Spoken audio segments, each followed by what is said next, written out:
السلام عليكم ورحمة الله وبركاته. الحمد لله رب العالمين. الحمد لله الأحد الصمد الذي لم يلد ولم يولد ولم يكن له كفوا أحد. والصلاة والسلام على من لا نبي بعده وعلى آله وصحبه أجمعين. أما بعد. أعوذ بالله من الشيطان الرجيم.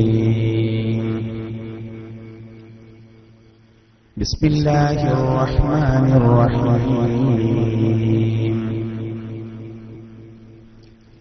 يا أيها المزمل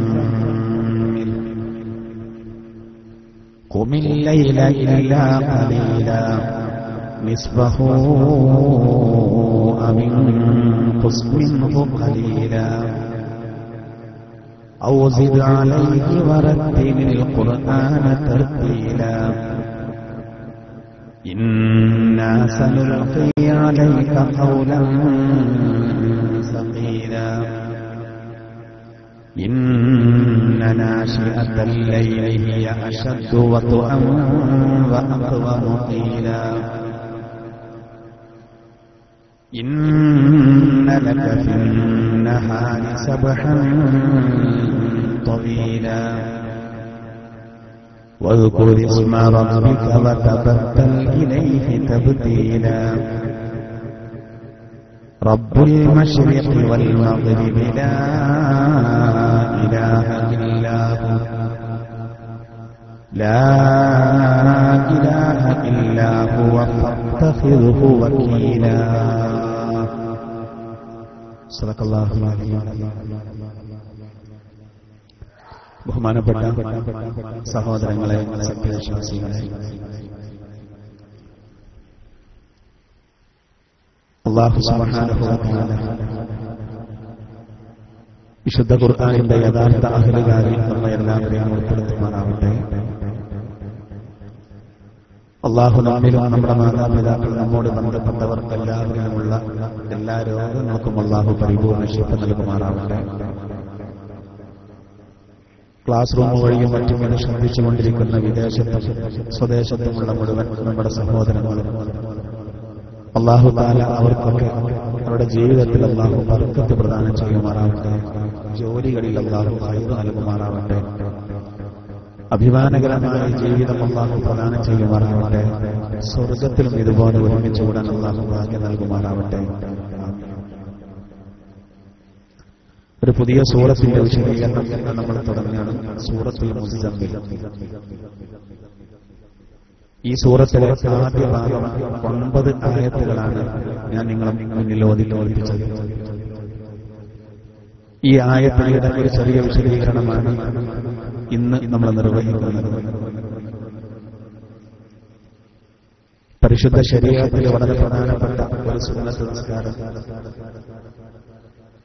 അതിന്റെ മാഹാത്മ്യത്തിലേക്ക് വിരൽ ചൂണ്ടുന്ന ഒരു ഭാഗമാണ് ഈ സൂറത്തിന്റെ ആദ്യ ഭാഗം. മുസമ്മിൽ സൂറത്തിന്റെ ആദ്യ ഭാഗം അവതരിക്കാനുണ്ടായ കാരണം അല്ലാഹുവിന്റെ തിരുദൂതർ അഷ്റഫുൽ ഖൽഖ് മുഹമ്മദ് റസൂലുള്ളാഹി സ്വല്ലല്ലാഹു അലൈഹി വസല്ലമയെ ശത്രുക്കൾ വല്ലാതെ പരിഹസിക്കുകയും അള്ളാന്റെ തിരുദൂതർ നടന്നു പോകുമ്പോഴും പരിശുദ്ധ കഅബാലയത്തിന്റെ അരികെ ഇരിക്കുമ്പോഴും അവസരങ്ങൾ കിട്ടുമ്പോഴൊക്കെ അള്ളാഹുവിന്റെ തിരുദൂതരെ അവഹേളിക്കാനും വല്ലാതെ പരിഹസിക്കാനും ശത്രുക്കൾ മുന്നോട്ട് വന്നു. വല്ലാതെ ഇത് വന്നപ്പോ നിമിത്തങ്ങൾ തന്റെ വീട്ടിൽ പോയി ഒരു പുതപ്പിട്ട് മൂടിയിരിക്കുന്നു. നമുക്കൊണ്ട് നിരന്തരം പ്രയാസങ്ങൾ വരുമ്പോൾ ടെൻഷൻ കൂടുമ്പോൾ സ്വാഭാവികം. അള്ളാഹുവിന്റെ തിരുദൂതർ തന്റെ വീട്ടിൽ പോയിട്ട് ഒരു പുതപ്പിട്ട് മൂടിയിട്ട് അവിടെ കിടന്നു. ഇനി ഒന്നും കേൾക്കാനാവില്ല, ഒന്നും കാണാനാവില്ല എന്നുള്ള രൂപത്തിൽ വളരെ വിഷമത്തോടുകൂടെ ഖുർആന്റെ തിരുദൂതർ പുതപ്പിട്ട് മൂടിക്കിടക്കുന്ന സമയത്ത് റൂഹുൽ അമീൻ ജിബ്രീൽ അലൈഹിസ്സലാത്തു വസ്സലാം നബിയുടെ അരികെ വന്ന് ഓതിക്കൊടുത്ത ഭാഗമാണ് ആദ്യ ഭാഗം. മാനസികമായി പ്രബോധന രംഗത്ത് അത്തരം ടെൻഷൻ നേരിടുമ്പോൾ എന്താണ് ചെയ്യേണ്ടത് എന്നതടക്കം അല്ലാഹുവിന്റെ തിരുദൂതരെ അല്ലാഹു അറിയിക്കുന്നു. നോക്കൂ, ഞാൻ അർത്ഥം അഊദു ബില്ലാഹി മിനശ് ശൈത്വാനിർ റജീം ബിസ്മില്ലാഹിർ റഹ്മാനിർ റഹീം യാ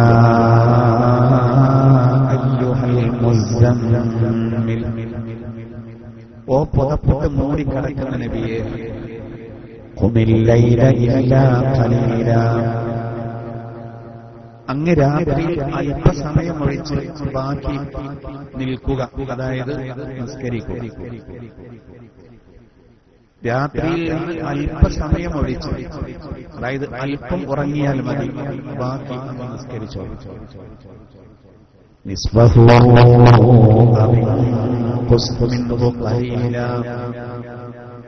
എത്രയാണ് നിസ്കരിക്കേണ്ട അളവ്? നിസ്ബഹു, രാത്രിയുടെ പകുതി നിസ്കരിച്ചു.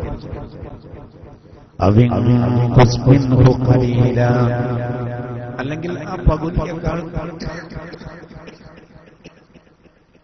അല്പം കുറച്ചോളും.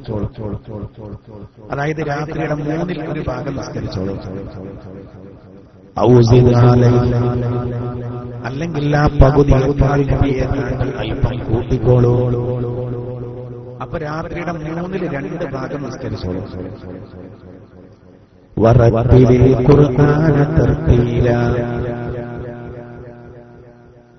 പരിശുദ്ധ ഖുർആൻ സാവകാശം നിർത്തി ഓതുകയും ചെയ്തു.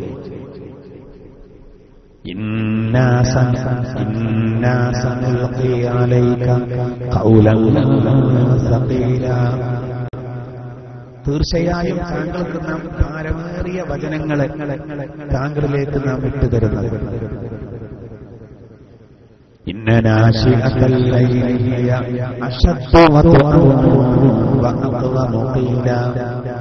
എന്തിനാണ് രാത്രി നിസ്കരിക്കണം? ആ നിസ്കാരത്തിൽ തർത്തീലാക്കി ഖുർആൻ ഓതണമെന്ന് പറഞ്ഞത്. രാത്രിയിൽ എഴുന്നേറ്റ് നിസ്കരിക്കുക എന്നുള്ളത് അത് കാതുകൾക്കും ഹൃദയത്തിനും പരസ്പരം യോജിപ്പ് നൽകുന്നതും സംസാരത്തെ വല്ലാതെ സ്പഷ്ടമാക്കുന്നതുമാണ്.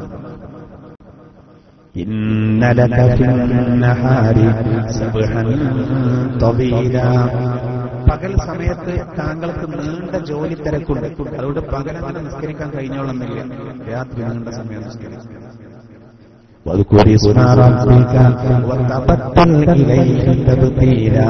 താങ്കളുടെ രക്ഷിതാവിന്റെ നാമത്തെ താങ്കൾ സ്മരിക്കണം. അല്ലാഹുവിലേക്ക് താങ്കൾ മുറിഞ്ഞെടുക്കുകയും വേണം. ഏതാണ് ഈ റബ്ബ്? റബ്ബുൽ മശ്രിഖി വൽ മഗ്രിബ്, കിഴക്കിന്റെയും പടിഞ്ഞാറിന്റെയും റബ്ബാണവൻ. ലാ ഇലാഹ ഇല്ലാഹു, അവനല്ലാതെ വേറെ ആരാധ്യമില്ല. ഫത്തഖിഹു വകീല, താങ്കൾ ആ അല്ലാഹുവിനെ വക്കീലാക്കിക്കോളൂ. ഈ 9 ആയത്തുകളാണ് നമ്മൾ ഓതി വെച്ചത്. ഇവിടെ ആദ്യം റസൂലിനെ വിളിക്കണം. യാ അയ്യുഹൽ മുസ്സമ്മിൽ, ഓ പുതപ്പിട്ട് മൂടി കിടക്കുന്ന നബിയെ. അള്ളാന്റെ തിരുവർ മാനസികമായ വിഷമത്തോടുകൂടെ കിടക്കുമ്പോഴാണ് അള്ളാഹു താനെ വിളിക്കുകയാണ്, ഓ പുതപ്പിട്ട് മൂടി കിടക്കുന്ന നബിയെ. അള്ളാഹ്ക്കറിയാലോ നബിയുടെ മനസ്സിൽ എല്ലാ ടെൻഷനും തീരാൻ ഒരു കർമ്മം പഠിപ്പിക്കണം. നബിയെ, താങ്കൾ രാത്രി അല്പസമയം ഒഴിച്ച് ബാക്കി നിന്ന് നിസ്കരിക്കുക. എത്രയാണ് നിസ്കരിക്കേണ്ട അളവ്? ഒന്നുകിൽ രാത്രിയുടെ പകുതി നിസ്കരിക്കണം. അപ്പൊ പകുതി ഉറപ്പുണ്ടാവും. ഈ സൗകര്യം പോലെ, അല്ലെങ്കിൽ ആ പകുതിയേക്കാൾ കുറച്ചോളും. അപ്പോ രാത്രിയുടെ 1/3 ഭാഗം നിസ്കരിച്ചോളും, ബാക്കി ഉറങ്ങിക്കോളും. അല്ലെങ്കിൽ ആ പകുതിയേക്കാൾ ഒരല്പം കൂട്ടിക്കോളും. അപ്പൊ 2/3 ഭാഗം നിസ്കരിച്ച് 1 ഭാഗം ഉറങ്ങും. എന്തായിരുന്നാലും ആ ദീർഘമായ നിസ്കാരത്തിൽ വരേണ്ട കാര്യം എന്താ? തെർത്തീലാക്കി ഖുർആൻ ഓതിക്കോളും. തെർത്തീലാക്കി ഖുർആൻ നിർത്തി നിർത്തി നിർത്തി ഓതുക. ആ ഓത്ത് ഒരാൾ കേൾക്കുമ്പോൾ അർത്ഥം അറിയുന്ന ആളാണെങ്കിൽ ഓരോ വാക്കിന്റെ അർത്ഥം മനസ്സിലേക്ക് ഇങ്ങനെ വരും. അങ്ങനെ നിർത്തി നിർത്തി ഓതുന്നതിനാണ് തെർത്തീലാക്കൽ. ഖുർആൻ വേണമെങ്കിൽ സ്പീഡിൽ ഓതാം, പക്ഷെ പിഴവില്ലാതെ നിയമങ്ങൾ പാലിച്ച് ഒരാൾക്ക് വേണമെങ്കിൽ സ്പീഡിൽ ഓതാം. നല്ലത് വളരെ സാവകാശം ഓതാം. നമ്മൾ ഖത്ത് ഓതുമ്പോൾ അങ്ങനെയാണ്. പെട്ടെന്ന് നമ്മളൊരു ഖത്താണ് പൂർത്തിയാക്കുക, പെട്ടെന്ന് നമ്മൾ ഒരു ജ്യൂസാണ് പൂർത്തിയാക്കുക, അങ്ങനെ വേണ്ട. അത് ഉള്ളത് തെറ്റുകളൊക്കെ തീർത്ത് വളരെ ക്ലിയറായിട്ട് തർത്തീലാക്കി ഓതാം. അതിനാണ് കൂടുതൽ. അപ്പൊ ഇവിടെ അല്ലാഹു സുബ്ഹാനഹു വ തആല നബിയോട് പറയുന്നത്, താങ്കൾ നിസ്കരിക്കണം. നോക്കൂ, രാത്രിയിൽ നിസ്കരിക്കണം. എത്ര നിസ്കരിക്കേണ്ട അളവ്? അതായത് തഹജ്ജുദ് നിസ്കാരത്തെ പറ്റിയാണ് ഈ പറയുന്നത്. 5 നേരത്തെ നിസ്കാരം നമുക്ക് നിർബന്ധമാണ്. ഈ മുസമ്മിൽ സൂറത്തിന്റെ ആദ്യ ഭാഗം അവതരിക്കുമ്പോൾ 5 നേരത്തെ നിസ്കാരമില്ല. 5 നേരത്തെ നിസ്കാരം അതിന് മുമ്പാണ് ഈ സംഭവം. അപ്പൊ 5 നേരത്തെ നിസ്കാരം അതിന്റെ മുമ്പ് 2 റക്അത്ത് നിസ്കാരത്തെ നിസ്കരിക്കുമായിരിക്കും. അത് എല്ലാ കാലത്തുള്ളതാണ്. എന്നാൽ ഇവിടെ അല്ലാഹു തആല പഠിപ്പിക്കുന്ന ഈ നിസ്കാരം ഇത് യഥാർത്ഥത്തിൽ എന്താണ്? ഇത് തഹജ്ജുദ് നിസ്കാരം. രാത്രി ഒന്ന് ഉറങ്ങിയിട്ട് പിന്നെ നിസ്കരിക്കുന്ന നിസ്കാരമാണ് തഹജ്ജുദ് നിസ്കാരം. രാത്രി ഒന്ന് ഉറങ്ങിയിട്ട് സുബഹിയുടെ മുമ്പ് എഴുന്നേറ്റ് നിസ്കരിക്കുന്ന നിസ്കാരമാണ് തഹജ്ജുദ് നിസ്കാരം. ചുരുങ്ങിയത് 2 റക്അത്ത്, അധികരിച്ചെങ്കിൽ എത്ര നിസ്കരിക്കും? റാബിയത്തുൽ അദവിയ്യ റളിയല്ലാഹു അൻഹ എല്ലാ ദിവസവും 1000 റക്അത്ത് തഹജ്ജുദ് നിസ്കരിച്ചിരുന്നു. റസൂലുള്ളാഹി തആല തഹജ്ജുദ് നിസ്കരിച്ച് കാല് പൊട്ടി നൃത്തം ഓവറായി. ആയിഷ ബി ചോദിച്ചു അതിനെപ്പറ്റി, നബി എന്തിനാ ഇത്ര പ്രയാസപ്പെടുന്നത്? ആയിഷ, ഞാൻ അല്ലാഹുവിന് നന്ദി ചെയ്യുന്ന അടിമ ആകണ്ടേ? എത്ര അനുഗ്രഹങ്ങൾ റബ്ബ് ചെയ്തു തന്നു, കാല് പൊട്ടിയാലും ഒന്നും പകരാകുന്നില്ല എന്നാണ് ആയിഷ റളിയല്ലാഹു അൻഹയെ അല്ലാഹുവിന്റെ തിരുദർ ബോധിപ്പിച്ചത്. ഇവിടെ തഹജ്ജുദ് ചുരുങ്ങിയത് 2 റക്അത്താണെങ്കിലും ആദ്യം അത് അല്ലാഹു തആല ഉമ്മത്തിന്റെ മേലും നബിയുടെ മേലും നിർബന്ധമാക്കി.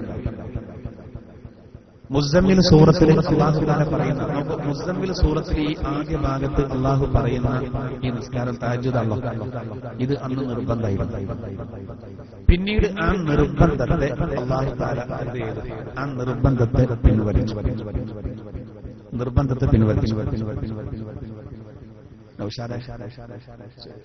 ഡിലേ കുറച്ച് കൂടുതലാണല്ലേ?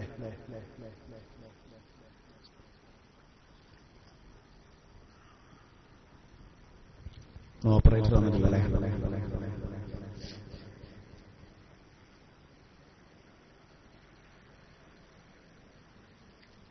ആദ്യം തഹജ്ജുദ് നിർബന്ധമായിരുന്നു. ആ നിർബന്ധത്തെ അല്ലാഹു തആല പിൻവലിച്ച് പിന്നീട് സുന്നത്താക്കി. അത് ഇതിന്റെ അവസാനത്തെ ആയത്തിൽ വരുന്നു. തഹജ്ജുദ് ആദ്യം അല്ലാഹു തആല നിർബന്ധമാക്കിയത്, പിന്നെ ആ നിർബന്ധം പിൻവലിച്ച് ഉമ്മത്തിന് സുന്നത്താക്കുകയും നബിക്ക് വഫാത്ത് വരെ തഹജ്ജുദ് നിർബന്ധമായി. പക്ഷെ ഇത് അല്ലാഹു തആല ഒരു ഇളവ് കൊടുത്തു. ആദ്യം അല്ലാഹു പറഞ്ഞ, നിങ്ങൾ രാത്രിയുടെ പകുതി അല്ലെങ്കിൽ 1/3 അല്ലെങ്കിൽ 2/3 നിസ്കരിക്കണം. രാത്രിയുടെ പകുതി അല്ലെങ്കിൽ 2/3 അല്ലെങ്കിൽ 1/3 നിസ്കരിക്കണം എന്നാണ് അല്ലാഹു തആല ആദ്യം കൽപ്പിച്ചത്. അപ്പൊ അതിൽ ചുരുങ്ങിയത് 1/3 നിസ്കരിക്കണം. അതിന്റെ രാത്രി സമയത്തെ മൊത്തം 3 ഓഹരിയാക്കിയാൽ അതിൽ ഒരു ഓഹരി നിസ്കരിക്കുന്നത് പറഞ്ഞാൽ അതിൽ ഒരുപാടുണ്ട്. നമ്മൾ വളരെ ചിന്തിക്കണം. 2 റക്അത്ത് നിസ്കരിക്കുമ്പോഴേക്ക് നമ്മൾ പറ്റ ക്ഷീണിക്കും. എന്നാൽ മണിക്കൂറുകളോളം നിസ്കരിക്കണം എന്ന് പറയുമ്പോൾ സ്വഹാബത്തിനെ സംബന്ധിച്ചിടത്തോളം അതിനോട് ഏറ്റെടുത്തു. കുറവ് വരണ്ടാന്ന് കരുതിയിട്ട് ഇന്നത്തെ പോലെ സമയം കണക്കാക്കണമെന്ന് സൗകര്യമാണ്. അതുകൊണ്ട് സ്വഹാബത്ത് രാത്രിയുടെ 2/3 ഭാഗം നിസ്കരിക്കുക എന്നുള്ള രൂപത്തിൽ നിസ്കാരം തുടങ്ങും. സമയം കൃത്യമായിട്ട് കണക്കാക്കാൻ കഴിയൂല.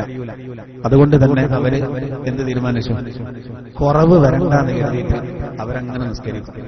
അവസാനം സുബഹിക്ക് ബാങ്ക് കൊടുക്കുമ്പോഴാണ് നേരം വെളുത്ത ഇവരറിയും, സമയം രാത്രി കഴിഞ്ഞ ഇവരാ. അങ്ങനെ അവർ നിസ്കരിച്ചിട്ട് പിന്നെ ജോലിക്ക് പോകാൻ പറ്റാത്തൊരവസ്ഥ വന്നു, കച്ചവടത്തിന് പോകാൻ പറ്റാത്ത അവസ്ഥ വന്നു. പകൽ സമയത്ത് അവർക്ക് വലിയ ക്ഷീണം. അവിടെ കുറച്ച് സൗണ്ട് കുറച്ച് കൂട്ടിയാക്കി, സൗണ്ട് കുറച്ച് കൂട്ടി. ഇങ്ങനെ അവർ വല്ലാതെ ക്ഷീണിച്ചു. ആ സന്ദർഭത്തിൽ അല്ലാഹു തആല ഈ തഹജ്ജുദ് നിസ്കാരത്തിന്റെ നിർബന്ധം പിൻവലിച്ച് അത് സുന്നത്താക്കി. അത്ര കൂടുതൽ വേണ്ടെന്ന് പറഞ്ഞു. സൗകര്യം പോലെ ഒരു 2 റക്അത്തൊക്കെ നിസ്കരിച്ചോളൂ, എത്രയും നിസ്കരിക്കാം, നിർബന്ധം പിൻവലിച്ചു. ഇപ്പൊ നമുക്ക് തഹജ്ജുദ് സുന്നത്താണ്, വളരെ പ്രധാനപ്പെട്ട കാര്യം.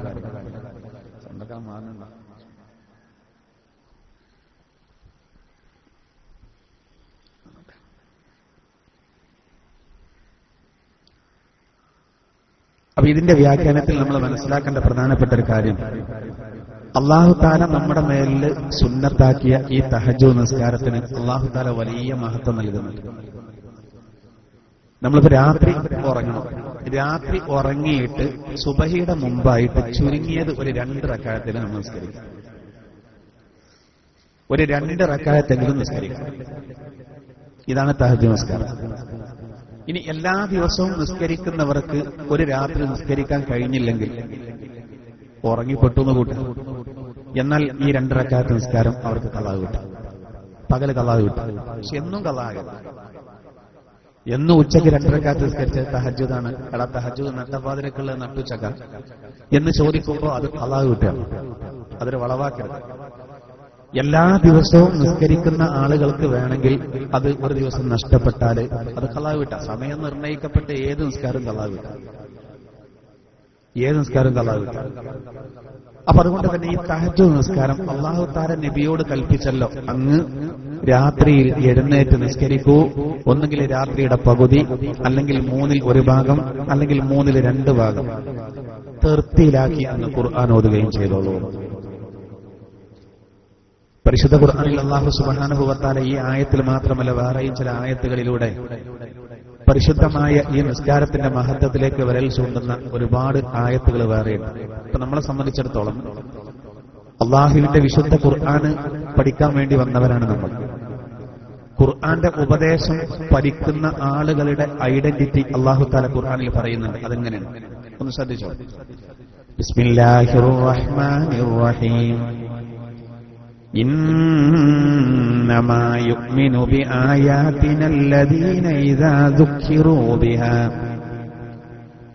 ذكروا بها خروا سجدا وسبحوا بحمد ربهم وهم لا يستكبرون تتجافى جنوبهم عن المضاجع يدعون ربهم خوفا وطمعا ومما رزقناهم ينفقون. അല്ലാഹു തആല സജദ സൂറത്തിൽ പറയുന്നത് ഇന്നമാ യുഅ്മിനു ബിആയാതിന, നമ്മുടെ വചനങ്ങളെ കൊണ്ട് വിശ്വസിച്ച ആളുകൾ, അല്ലദീന ഇദാ ദുഖിറൂ ബിഹാ ഖറൂ സുജ്ജദാ, അവർ ആ ഖുർആന്റെ വചനങ്ങളെ കൊണ്ട് അവർക്ക് ഉപദേശം നൽകപ്പെടുമ്പോ ഖറൂ സുജ്ജദാ, അവർ സുജൂദിൽ വീഴുന്നവരായിരിക്കും. വസബ്ബഹൂ ബിഹംദി റബ്ബിഹിം, അവരവരുടെ രക്ഷിതാവിനെ സ്തുതിക്കുകയും പരിശുദ്ധിയെ വാഴ്ത്തുകയും ചെയ്യുന്നവരായിരിക്കും. വഹും ലാ യസ്തക്ബിറൂൻ, അവർ ഒരിക്കലും അഹങ്കരിക്കാത്തവരുമായിരിക്കും. അള്ളാന്റെ ഖുർആനിന്റെ ഉപദേശം ഉത്ബോധനം ചെയ്യപ്പെടുമ്പോ അള്ളാഹു പറയണം, യഥാർത്ഥ മുഅ്മിനീങ്ങൾ ആരായിരിക്കും? അവർ സുജൂദിൽ വീഴും, അവർ തസ്ബീഹ് ചൊല്ലും, അവർ തഹ്മീദ് ചൊല്ലും. അതോടുകൂടെ അഹങ്കാരമുണ്ടാവില്ല. ഇനി അവരുടെ ഐഡന്റിറ്റി അള്ളാഹു പറയുന്നെന്താ? തതജാഫാ ജുനൂബുഹും അനിൽ മലാജി, തതജാഫാ ജുനൂബുഹും അനിൽ മലാജി, അവരുടെ കിടപ്പിടങ്ങളിൽ നിന്ന് അവർ എഴുന്നേറ്റ് വരുന്നവരാണ്. എന്തിന്? രാത്രി ഉറങ്ങുമ്പോ അവരുടെ കിടക്കപ്പായിൽ നിന്ന് അവർ എഴുന്നേൽക്കും. യദഊന റബ്ബഹും ഖൗഫൻ വതമഅ, റബ്ബിന്റെ കൂലിയിൽ പ്രതീക്ഷിച്ചുകൊണ്ടും അവന്റെ ശിക്ഷയെ പേടിച്ചുകൊണ്ടും അവർ ദുആ ചെയ്തുകൊണ്ട് എഴുന്നേറ്റ് വരുന്നവരാണ് അവർ. വമിമ്മാ റസഖ്നാഹും യുൻഫിഖൂൻ, നാം നൽകിയ സമ്പത്തിൽ നിന്ന് അവർ ചെലവഴിക്കുകയും ചെയ്യും. അങ്ങനെയുള്ളവരാണ് അവർ. അപ്പൊ ഖുർആന്റെ ഉപദേശം പാലിച്ച ആളുകളുടെ അടയാളം അള്ളാഹു പറയുന്നത്, അവർ രാത്രി അവരുടെ കിടക്കപ്പായിൽ നിന്ന് എഴുന്നേറ്റ് വരും. തഹജ്ജുദ് നിസ്കരിക്കാൻ വേണ്ടി അവർ എഴുന്നേറ്റ് വരുന്നതാണ്.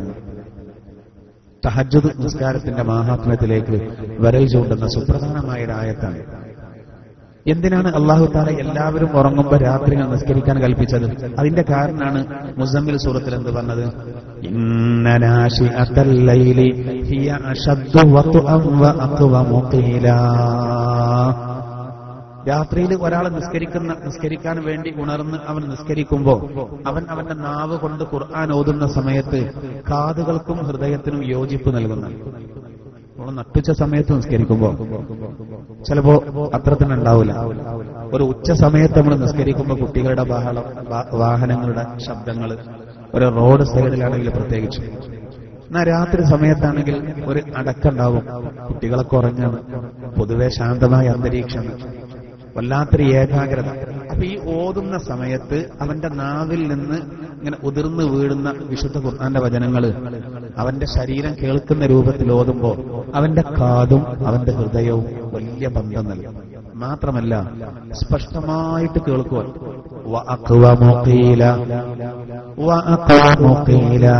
അത് സംസാരത്തെ സ്പഷ്ടമാക്കുകയും ചെയ്യും.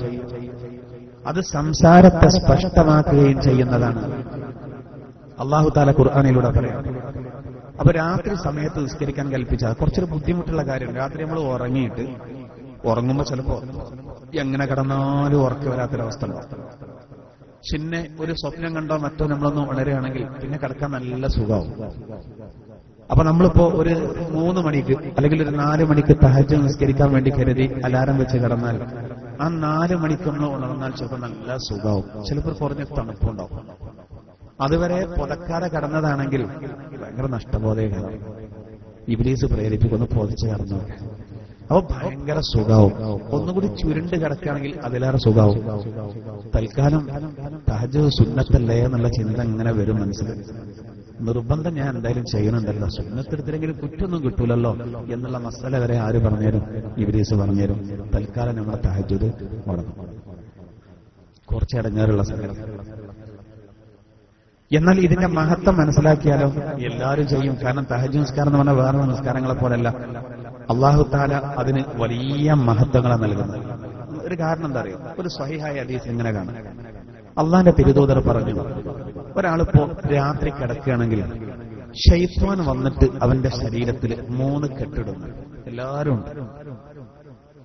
ഇന്നലെ രാത്രി നമ്മുടെ ശരീരത്തിൽ രാത്രി കിടക്കുമ്പോ കെട്ടിട്ടു. സുബഹിന്റെ മുമ്പ് 2 റക്അത്ത് നിസ്കരിച്ചോല് കഴിച്ചിലായി. ശൈത്താൻ വന്നിട്ട് ഈ കെട്ടിടുമ്പോ പറയും, അലൈക ലൈലുൻ തവീൽ, മോനേടാ നീണ്ട രാത്രിയാണ്, ഉറങ്ങിക്കട്ടോ എന്ന് പറഞ്ഞ് ഈ കെട്ടിടും. 3 കെട്ടിട്ട് മുറുക്കി പോയി.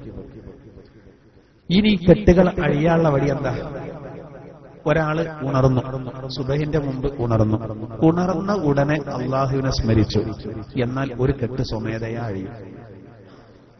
രണ്ടാമത് അവൻ ഒളൂഗ് ചെയ്തു, 2ാമത്തെ കെട്ടും അഴിയും.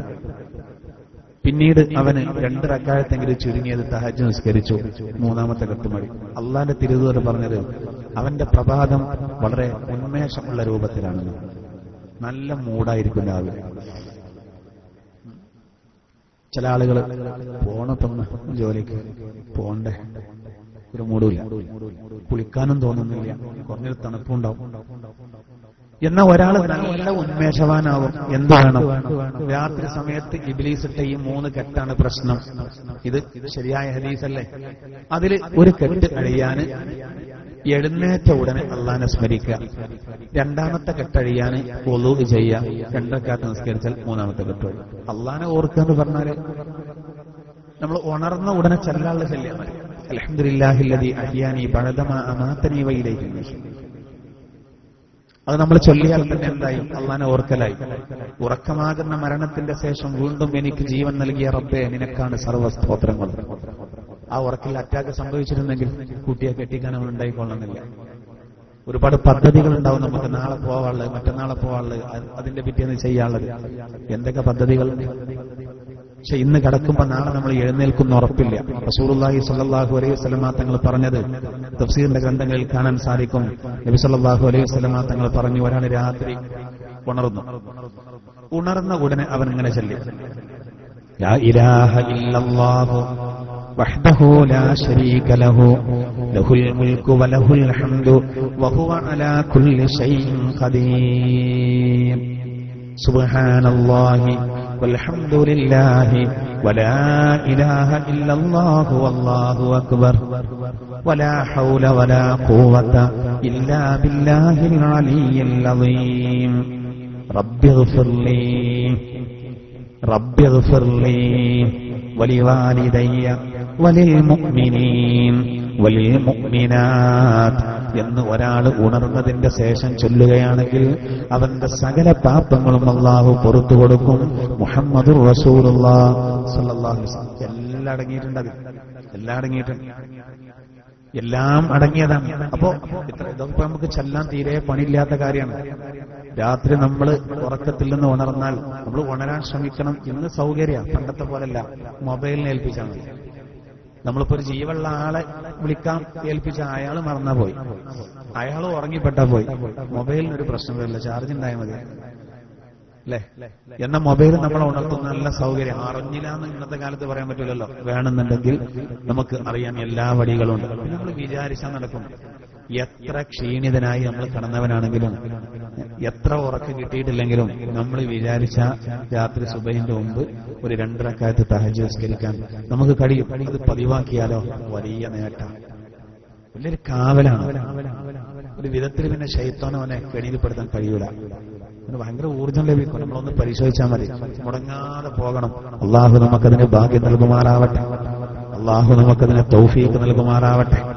സഹോദര, വളരെ പ്രധാനപ്പെട്ടതാണ്. അപ്പോ പിശാച് നമ്മുടെ ശരീരത്തിൽ 3 കെട്ടിടുന്ന സമയം ആ കെട്ടിൽ നിന്ന് രക്ഷപ്പെടാനുള്ള നല്ലൊരു വഴിയാണ്, യഥാർത്ഥത്തിൽ നല്ലൊരു വഴിയാണ് സഹോദരായി പറഞ്ഞ സംഗതി. അതുകൊണ്ട് നമ്മൾ വളരെയധികം വളരെ ശ്രദ്ധിക്കണം.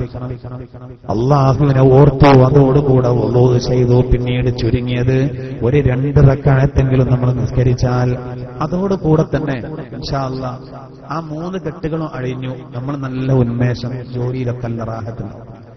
റസൂലുള്ളാഹി സ്വല്ലല്ലാഹു അലൈഹി വസല്ലമ തങ്ങൾ ഈ നിസ്കാരത്തിന് വലിയ മഹത്വം നൽകി എന്നതിന്റെ ഒരു വലിയ തെളിവാണ് അള്ളാഹുവിന്റെ തിരുദൂതര് ഒരിക്കൽ പറഞ്ഞു, അയ്യുഹന്നാസ്.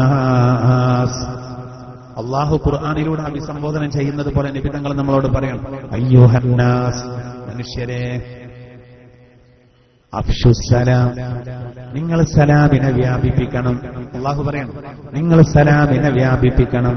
വഅത്ഇമുത്ത്വാം, നിങ്ങൾ ഭക്ഷണം മറ്റുള്ളവർക്ക് നൽകണം. വസല്ലൂ ബില്ലൈലി വന്നാസു നിയാം, രാത്രിയിൽ ജനങ്ങൾ ഉറങ്ങുന്ന സമയത്ത് നിങ്ങൾ തഹജ്ജുദ് നിസ്കരിക്കണം.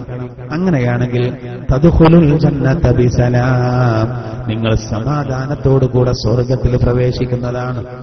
സമാധാനത്തോടുകൂടെ സ്വർഗ്ഗത്തിൽ പ്രവേശിക്കാൻ അള്ളാഹുവിന്റെ തിരുദൂതർ മുന്നോട്ട് വെച്ച പ്രധാനപ്പെട്ട കാര്യം എന്താ?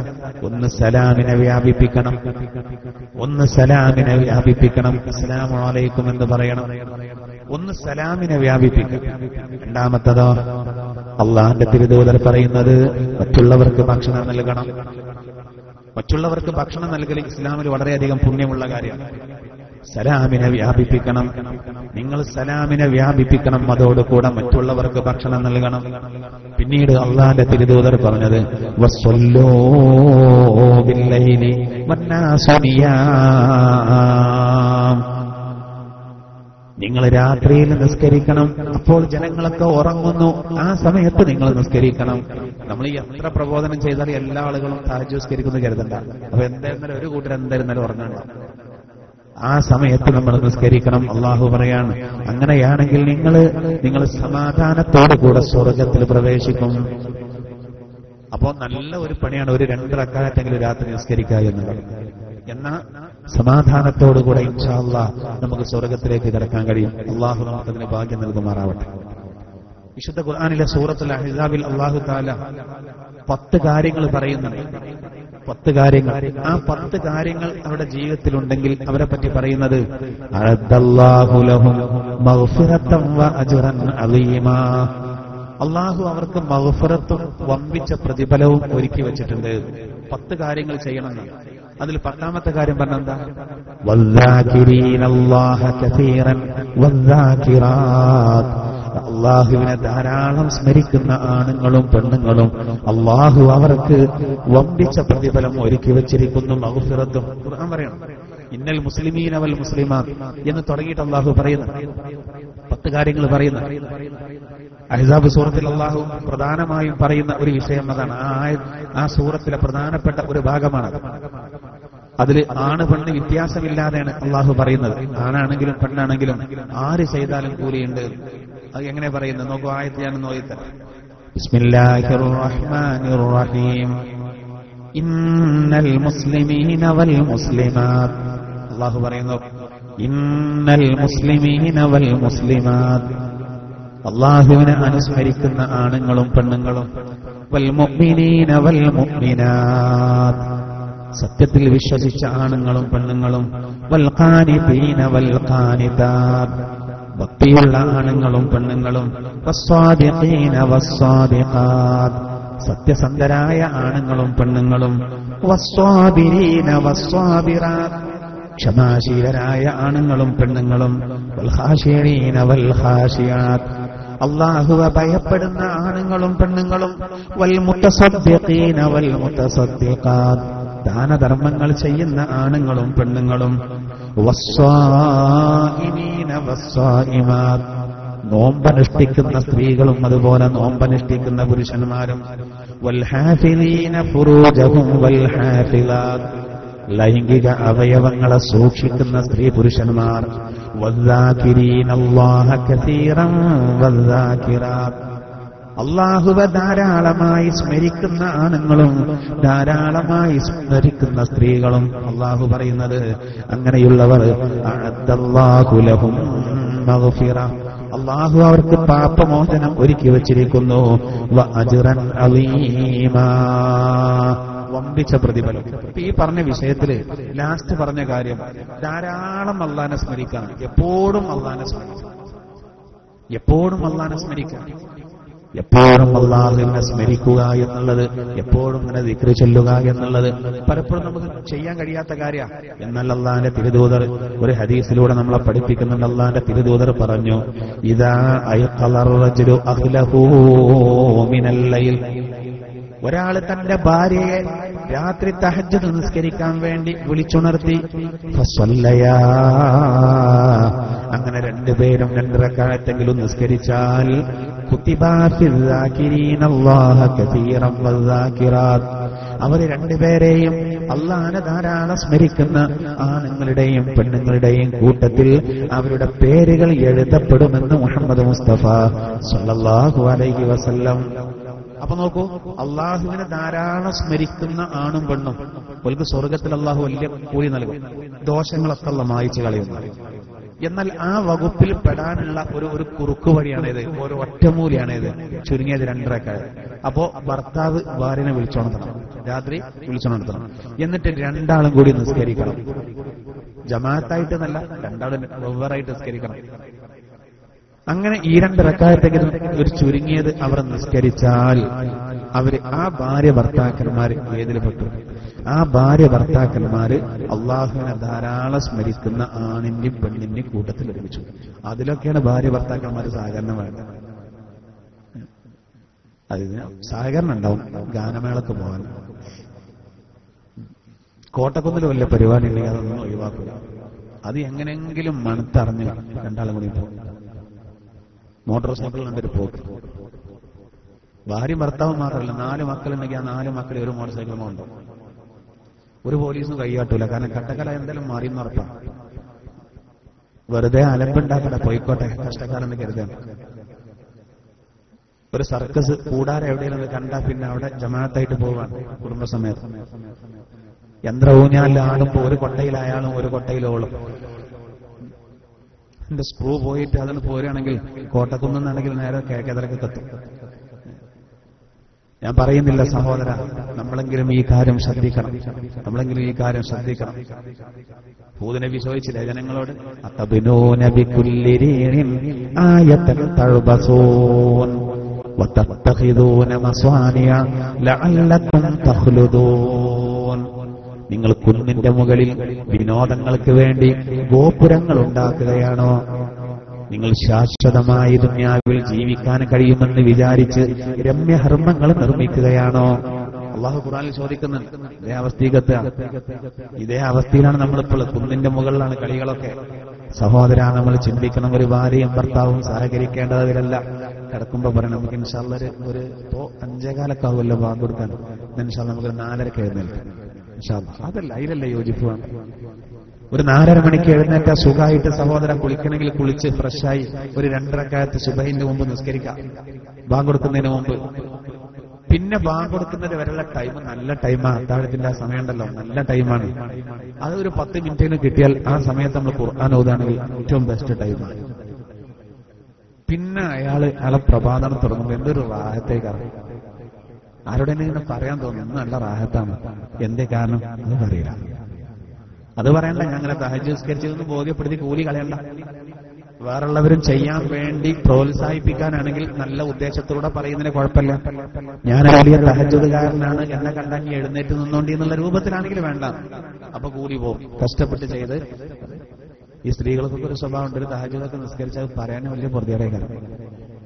നേരെ ഓപ്പണായിട്ട് ഞാൻ തന്നെ തഹജ്ജുദ് നിസ്കരിച്ചിരുന്നു എന്ന് പറഞ്ഞാൽ അത് മോശമാണെന്നറിയാം. അപ്പൊ അതിനെന്തെങ്കിലും ഒരു അടവുണ്ടാവും. അപ്പൊ ചിലപ്പോൾ അയൽപ്പക്കത്തെ സ്ത്രീയോട് പറയും, ഓ ഇന്നലെ രാത്രി ഒരു 3 മണിക്കൊക്കെ എന്താ കാറ്റ്. അങ്ങനെ കാറ്റൊന്നും ഉണ്ടായിട്ടുണ്ടാവില്ല, ഒരു ഹേതുണ്ടാക്കണം. അപ്പൊ അയൽപ്പക്കത്തെ സഹോദരി ചോദിക്കും, ആരാപ്പ 3 മണിക്കൊക്കെ കാറ്റടിക്കുന്നത് അറിയുന്നത്? ഓടൊക്കെ പാറണം, അല്ലെങ്കിൽ വീട് ഒന്നായിട്ട് പോലെ എന്നാലേ അറിയുള്ളൂ. ഞാനൊക്കെ ആ സമയത്ത് നല്ല ഉറക്കാം. നീ എങ്ങനെയാ അത് അറിഞ്ഞത്? ഇന്നലെ ഉറങ്ങിയില്ലേ? പല്ലുവേദന ഉണ്ടായിരുന്നോ? ഏയ് പല്ലുവേദന ഒന്നും ഉണ്ടായിരുന്നില്ല. പിന്നെന്തെന്നൊരു പ്രശ്നം? അങ്ങനെയൊന്നുമില്ല. എന്നാലോ ഞാൻ തഹജ്ജുദ് നിസ്കരിക്കാം, അതൊന്ന് പറഞ്ഞു കിട്ടണ്ടേ? വെറുതെ. സഹോദര ശ്രദ്ധിക്കണം, രാത്രി സമയത്ത് നമ്മൾ ഭാര്യയെ വിളിച്ചുണർത്തി നമ്മൾ തഹജ്ജുദ് നിസ്കരിച്ചാൽ അഹ്സാബ് സൂറത്തിൽ പറഞ്ഞ ആ വിഭാഗത്തിൽ നമ്മൾ പെട്ടു. വേറെ ഹദീസിലുണ്ട്, ലോകത്തെ ഏറ്റവും നല്ല ആണാരാ? തന്റെ ഭാര്യയെ തഹജ്ജുദ് നിസ്കരിക്കാൻ വേണ്ടി വിളിച്ചു, അവള് വിസമ്മതം കാണിച്ചു. അപ്പൊ ഇയാള് വെള്ളം കുടഞ്ഞു. ഉണരാൻ വേണ്ടിയിട്ടാണ് വെള്ളം കുടയുന്നത്. ഈ വെള്ളം കുടയിൽ മാത്രമാണല്ലോ, ഒരു നുള്ളു കൊടുത്ത ഉണരുന്നുണ്ടെങ്കിൽ അങ്ങനെ മതി. അള്ളാന്റെ തിരുദൂതർ ഉണരാൻ വേണ്ടി ഒരു മാർഗം പറഞ്ഞ എന്ത്? ഉറക്കൊക്കെ പോകും, ഒറ്റയ്ക്ക് വെള്ളം. അതിൽ അവൾ എഴുന്നേറ്റു, 2 ആളും നിസ്കരിച്ചു. അതാണ് ഏറ്റവും നല്ല ദമ്പതികൾ. ഇനി ആദ്യം സ്ത്രീ എഴുന്നേറ്റു, ഭർത്താവിനെ വിളിച്ചു, ഭർത്താവ് വിസമ്മതം കാണിച്ചു. അപ്പൊ മുഖത്തേക്ക് വെള്ളം കുടഞ്ഞു, അതിൽ ഭർത്താവും എഴുന്നേറ്റു. ഇതാണ് നല്ല ദമ്പതികൾ. ആദ്യം വന്നത് ചിലപ്പോൾ നടക്കും, രണ്ടാമത്തെ ആകെ പ്രശ്നമാവും. രണ്ടാമത്തേത് ചിലപ്പോൾ പ്രശ്നവും. ഭാര്യ ആദ്യം എഴുന്നേറ്റ് നമ്മളെ തഹജ്ജുദിന് വിളിക്കുമ്പോ നിസ്കരിച്ചാൽ മതി നമ്മൾ പറഞ്ഞ് രണ്ടാമത് കിടക്കുമ്പോ പിന്നെ മുഖത്തേക്ക് വെള്ളം വന്നാൽ ചിലപ്പോ എത്ര ഉറക്ക് പ്രശ്നം ഉണ്ടെങ്കിലും തൊലാക്കെല്ലാം യാതൊരു മടി ഉണ്ടാവില്ല. ആ സമയത്ത് കഷ്ടകാലം, കുടുങ്ങി എന്നെ കൊണ്ട് എന്ന് പറഞ്ഞാൽ 1000 തൊലാക്കൊക്കെ ഒന്നായിട്ട് ചെല്ലും. 3 എണ്ണം സംഭവിക്കും, ബാക്കിയൊക്കെ വെറുതെ. ശ്രദ്ധിക്കണം, ഭാര്യമാരെ ശ്രദ്ധിക്കേണ്ടതാണ്. ഇനി അഥവാ ഭാര്യമാരങ്ങനെ ശ്രദ്ധിച്ചില്ലെങ്കിൽ നമ്മൾ പൊട്ടിത്തെറിക്കണ്ട. കിടന്നുറങ്ങാൻ സമ്മതിക്കൂല എന്നൊക്കെ പറഞ്ഞ് എഴുന്നേറ്റ് എങ്ങനെ 2 റക്അത്ത് നിസ്കരിച്ചാൽ എല്ലാം രക്ഷപ്പെട്ടല്ലോ. നമ്മൾ ഈ കേൾക്കുന്നവർക്ക് എന്തായിരുന്നാലും ആ വിഷയത്തിൽ സംശയം ഉണ്ടാവില്ല. അല്ലാത്തവരെ പറ്റിയ പിന്നെപ്പോ സുബഹില്ലാത്തവനോട് തഹജ്ജുദ് പറഞ്ഞിട്ട് കാര്യമില്ല. ഇശാ നിസ്കരിക്കാതെ കടന്നവനോട് തഹജ്ജുദിന് വിളിച്ചിട്ടല്ല കാര്യമില്ല. സഹോദര, നമ്മൾ ഗൗരവത്തിലെടുക്കണം. അള്ളാഹിന്റെ തിരുദൂതർ ഈ നിസ്കാരം എത്രമാത്രം പ്രധാനപ്പെട്ടതാണെന്ന് അറിയിച്ച ചില രംഗങ്ങളുണ്ട്. ഫാത്തിമ റളിയല്ലാഹു അൻഹയും അതുപോലെ അലി റളിയല്ലാഹു അൻഹും കിടക്കുന്ന റൂമിന്റെ മുന്നിൽ വന്ന് വാതിലിന് മുട്ടിയിട്ട് നബി തങ്ങൾ ചോദിക്കുമായിരുന്നു, അലി, ഫാത്തിമ, അലാ തുസല്ലിയാൻ, നിങ്ങൾ 2 പേരും നിസ്കരിക്കുന്നില്ലയോ? നമുക്ക് കഴിയോ? നമ്മുടെ വീട്ടിലേക്ക് നമ്മുടെ മരുമകൻ വിരുന്ന് വന്നു. മരുമകനും മകളും കൂടി റൂമിൽ കിടക്കുന്നുണ്ട്. രാത്രി ഒരു 4 മണിക്ക് പോയി നമ്മൾ മുട്ടി, നിങ്ങൾ എഴുന്നേൽക്കുന്നില്ലേ തഹജ്ജുദ് നിസ്കരിക്കാൻ? വിളിക്കോ? അന്നായിരിക്കും കരിപ്പൂരുന്ന എയർ ഇന്ത്യന്റെ ഫ്ലൈറ്റ് മേലെന്ന് പറക്കുക. മിക്കവാറും ഉണ്ടാവില്ല സഹോദര. സുബഹിക്ക് വിളിക്കാൻ മടിയായിരിക്കും, എന്നിട്ടല്ലേ തഹജ്ജുദ്. ഇനി അഥവാ ഒരു വാപ്പ ഈമാൻ കൂടിയിട്ട് അങ്ങനെ വിളിക്കാം, വാപ്പയും കൂടി വിളിച്ചു, 4 മണിക്ക് മരുമകനെ തഹജ്ജുദ് നിസ്കരിക്കാൻ വേണ്ടി വിളിച്ചു. എന്നാൽ അത് ആദ്യത്തതും അവസാനത്തതുമായ വിരുന്ന് പാർക്കാൻ വരവായിരിക്കും. ഇവനെ പ്രതീക്ഷിക്കണ്ട. അവൻ ഭാര്യയോട് പറയും, ഇനി നമ്മൾ വീട്ടിൽ പോയി വരാന്നല്ലാതെ ഞാനവിടെ രാത്രി പാർക്കൂലട്ടോ. ഭാര്യ ചോദിക്കണം, ഇവിടെ എല്ലാ സൗകര്യം ഉണ്ടല്ലോ, എന്താ പ്രശ്നം? പ്രശ്നമൊന്നുമില്ല, എന്റെ വാപ്പാക്കും ഉമ്മാക്കും ദീന് കുറച്ച് കൂടുതലാണ്, കടന്നുറങ്ങാൻ സമ്മതിക്കില്ല, ഒച്ചയും പിടിയും ബഹളമാണ്, അങ്ങനെയാണ് പറയാം. അതുകൊണ്ട് തന്നെ ആയിരിക്കാം സഹോദരൻ ആരും വിളിക്കൂല, സുബൈക്കും കൂടിയും വിളിക്കൂല, കടന്നോട്ടെ. പിന്നെ പത്തിരിയും കോയും കാടയൊക്കെ റെഡി ആയാൽ ഒരു 9 മണിക്കൊരു ഒടുക്കത്തെ വിളിക്കലുണ്ടാവും. ഭയങ്കര സ്നേഹാണ് ഉമ്മാക്കുപ്പാക്കും. അപകടമാണത്. മരുവോളമാണെങ്കിൽ വിളിച്ചോളൂ, മകൻ കെട്ടിക്കൊടുന്നേ, അത് ചിലപ്പോൾ 2 മണിക്ക് തന്നെ വേണമെങ്കിൽ വിളിച്ചോളൂ. അങ്ങനെ ഒരു വിവേചനം ഉണ്ടല്ലോ. നമ്മളെ മകൻ കെട്ടിക്കൊടുന്ന പെണ്ണും നമ്മുടെ മകളെ കെട്ടിക്കൊണ്ടുപോയ ആണും, മരുമകൾ ആണും കൊണ്ടൊരു വ്യത്യാസമേ ഉള്ളൂ. കൂടുതൽ നമ്മൾ പരിഗണിക്കേണ്ടത് മരുമകളെയാണ്. മകൻ കെട്ടിക്കൊണ്ടുവന്ന മരുമകളെ കൂടുതൽ പരിഗണിക്കണം. ഒരു കാര്യത്തിന് അതേ ഉണ്ടാവുള്ളൂ. മറ്റും ദുബായിലേക്ക് ഇറങ്ങും, സക്കറാത്തിന്റെ ഹാലിൽ വെള്ളം തരാൻ ദുബായിൽ നിന്ന് എത്തൂല എന്ന് കരുതി ഓനെ അവഗണിക്കണമെന്നല്ല.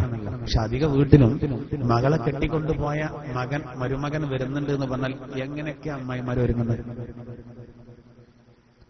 അതേ സമയത്ത് തന്റെ മകൻ കെട്ടിക്കൊടുന്നു വന്ന മരുമകളെ അടുക്കളയിലിട്ട് ഇങ്ങനെ പൊരിക്കും ചിലർ.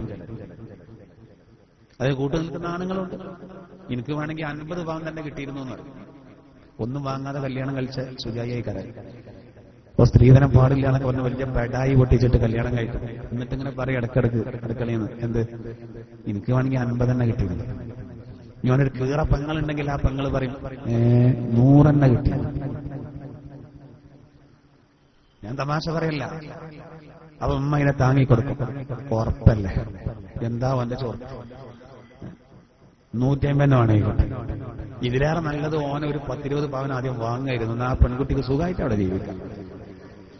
പഴയ കബറിൽ കടന്ന് ആരും വന്നിട്ടില്ല, എന്നാലും നമ്മൾ പഴയ കബറിൽ കിടക്കും പോലെ എന്ന് പറയും. ആ അവസ്ഥയാണ് ഇവിടെ.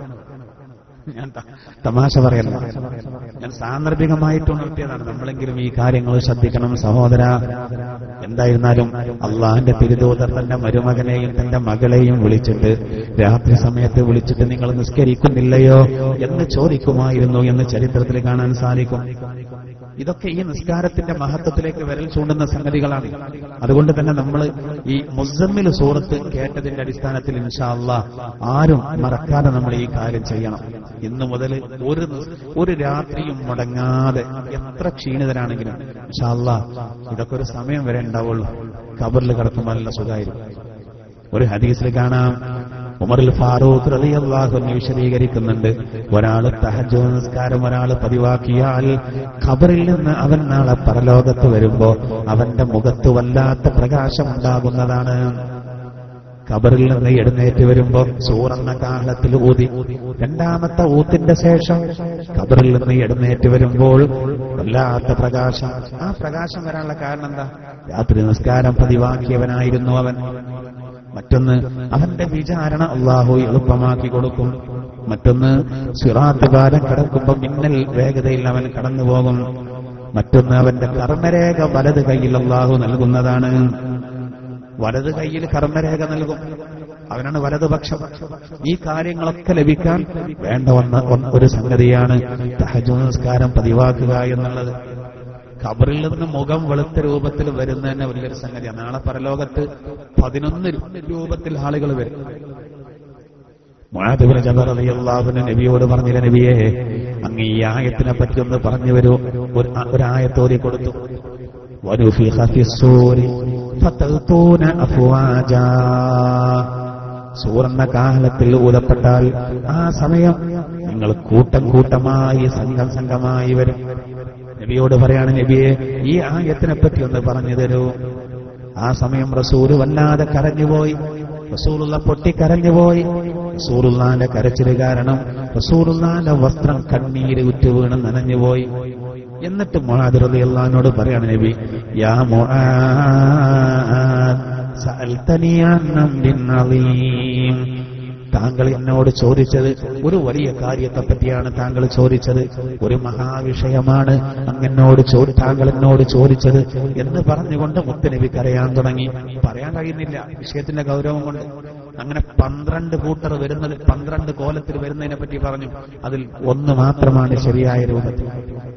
അല്ലാഹു ആ കൂട്ടത്തിൽ നമ്മൾ ഉൾപ്പെടുത്തുമാറാവട്ടെ. അതിൽ മുഖം കറുത്തിരണ്ട രൂപത്തിൽ വരുന്നവർ, പന്നിയുടെ രൂപത്തിൽ വരുന്നവർ, കൈകാലുകൾ മുറിക്കപ്പെട്ട രൂപത്തിൽ വരുന്നവർ, ശരീരമാസകലം ഒരു തരം ചൊറി പിടിച്ച രൂപത്തിൽ വരുന്നവർ, തല അടിയിലും കാല് മുകളിലുമായിട്ട് വരുന്നവർ, അതുപോലെ കണ്ണ് പുറത്തേക്ക് കൊമ്പുപോലെ തള്ളി നിന്ന് അവന്റെ നാവ് അവന്റെ കാലിന്റെ തുടയിലേക്ക് തട്ടിയ രൂപത്തിൽ, അവന്റെ ചുണ്ട് അവന്റെ നെഞ്ചിലേക്ക് തട്ടിയ രൂപത്തിൽ, ഇങ്ങനെയൊക്കെ പല രൂപത്തിലും ആളുകൾ വരികയാണ്. ആ സമയത്തതാ പൂർണ്ണചന്ദ്രൻ പ്രകാശിക്കുന്ന പോലെ ഒരു കൂട്ടർ വരുന്നു. ഈ ഏറ്റവും നല്ല രൂപത്തിൽ വരുന്നവർ 14-ാം രാവ് ഉദിച്ചതുപോലെ ആയിരിക്കും പ്രകാശത്തോടുകൂടെ. പിന്നെ അതിന് താഴെ നക്ഷത്രങ്ങൾ പ്രകാശിക്കുന്നത് പോലെ. അതന്നെയാണ് ഇവിടെയും പറയുന്നത്. ഉമർ റളിയല്ലാഹു അൻഹു പറഞ്ഞതും അത് തന്നെയാണ്. തഹജ്ജുദ് നിസ്കരിക്കുന്നവർ നാളെ വരുമ്പോ അവർ വല്ലാത്ത വെളിച്ചത്തോടുകൂടെ വരും. മുഖത്തിന് വല്ലാത്ത പ്രകാശം, വല്ലാത്ത വെളുപ്പ്. അള്ളാഹു ആ കൂട്ടത്തിൽ നിന്ന് ഉൾപ്പെടുത്തുമാറാവട്ടെ. മിഅ്റാജിന്റെ യാത്രയിൽ അള്ളാഹു തആല നബിക്ക് കൊടുത്ത ഒരു സമ്മാനമാണ് 5 നേരത്തെ നിസ്കാരം. പക്ഷേ അള്ളാഹു ഒരു വസിയത്ത് ചെയ്തു നബിയോട്, 2 റക്അത്തെങ്കിലും തഹജ്ജുദ് ഒരിക്കലും മുടങ്ങാൻ പാടില്ല. മിഅ്റാജിന്റെ യാത്രയിൽ 2-3 സമ്മാനം കിട്ടിയിട്ടുണ്ട്. ഒന്ന് ഇബ്രാഹിം നബി നൽകിയതാണ്. അത് നബിക്ക് കൊടുത്തതാണ്. ഇബ്രാഹിം നബി ഉമ്മത്തിന് വേണ്ടി കൊടുത്തു. അതെന്താ? സുബ്ഹാനല്ലാഹി വൽഹംദുലില്ലാഹി വലാ ഇലാഹ ഇല്ലല്ലാഹു വല്ലാഹു അക്ബർ. അത് നല്ലോണം ചെല്ലണം, എന്നാൽ സ്വർഗം കിട്ടുമെന്ന് അത് ഇബ്രാഹിം നബി അലൈഹിസ്സലാത്തു വസ്സലാം അല്ലാഹുവിന്റെ തിരുവചനം ബോധ്യപ്പെട്ടു. മറ്റൊന്ന് അള്ളാഹുവിന്റെ വസിയ്യത്താണ്, തഹജ്ജുദ് ഒരിക്കലും മുടങ്ങാൻ പാടില്ല. മറ്റൊന്ന് അങ്ങയുടെ ഉമ്മത്തിന്റെ ദോഷം അവർ പൊറുക്കലിനെ തേടിയാൽ ഞാൻ പുറത്തു കൊടുക്കും. അതാണ് മറ്റൊരു സന്ദേശം. ഒരു സന്തോഷമല്ല. നമ്മുടെ പാപങ്ങളൊക്കെ നമ്മൾ അള്ളാഹുവോട് പൊറുക്കലിനെ തേടിയാൽ അള്ളാഹു നമുക്ക് പുറത്തു തരും. ഇതും അള്ളാഹു അന്ന് നൽകിയൊരു ഓഫറാണ്. മറ്റൊന്ന് 5 നേരത്തെ നിസ്കാരമാണ്. എന്തായിരുന്നാലും തഹജ്ജുദ് നിസ്കാരത്തിന്റെ മഹത്വത്തിലേക്ക് വിരൽ ചൂണ്ടുന്ന അനവധി ഹദീസുകളും മറ്റും നമുക്ക് കാണാൻ സാധിക്കും. ഖുർആനിൽ തന്നെ അല്ലാഹു സുബ്ഹാനഹു വ തആല അതിനെ സംബന്ധിച്ച് വേറെയും ആയത്തുകളിലൂടെ അതിനെ സംബന്ധിച്ച് പരാമർശിക്കുന്നു. അപ്പൊ അതുകൊണ്ട് തന്നെ അതിനെ സംബന്ധിച്ച് നമുക്ക് നല്ല ബോധം വേണം. വമിനൽ ലൈലി ഫതഹജ്ജദ് ബിഹി നാഫിലതൻ ലക്. അല്ലാഹു തആല വിശുദ്ധ ഖുർആനിലെ ഇസ്രാ സൂറയിലൂടെ പറയുന്നുണ്ട്, രാത്രിയിൽ നിന്ന് നബിയെ താങ്കൾ തഹജ്ജുദ് നിസ്കരിക്കണം. അത് നമ്മളോടും കൂടിയാണ് കൽപ്പന. മറ്റൊരായത്തിൽ പറയുന്നുണ്ട്, കാനോ ഖലീലം മിനൽ ലൈലി മാ യഹ്ജഊൻ. രാത്രിയിൽ അവർ തഹജ്ജുദ് നിസ്കരിക്കുമെന്നതിനെ സംബന്ധിച്ച് അല്ലാഹു തആല സൂറത്തു ദാരിയാത്തിൽ പറയുന്നുണ്ട്.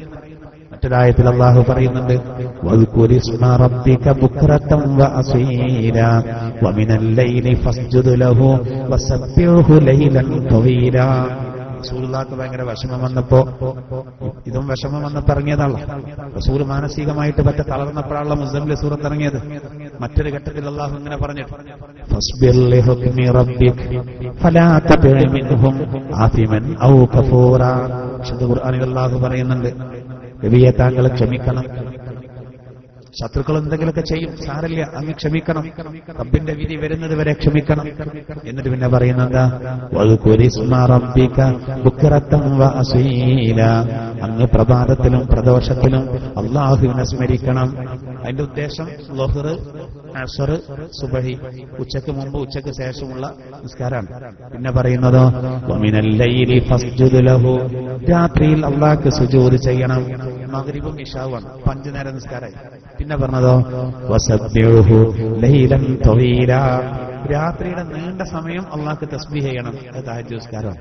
മനസ്സിലായോ? 5 നേരത്തെ നിസ്കാരം തഹജ്ജുദ് നിസ്കാരം അല്ലാഹു പറയുന്നു. ആദ്യം പറഞ്ഞത് പ്രഭാതത്തിലും പ്രദോഷത്തിലും അല്ലാഹുക്ക് ദിക്ർ വേണം. നിസ്കാരത്തെ പറ്റി ദിക്ർ എന്ന് ഉപയോഗിച്ചു.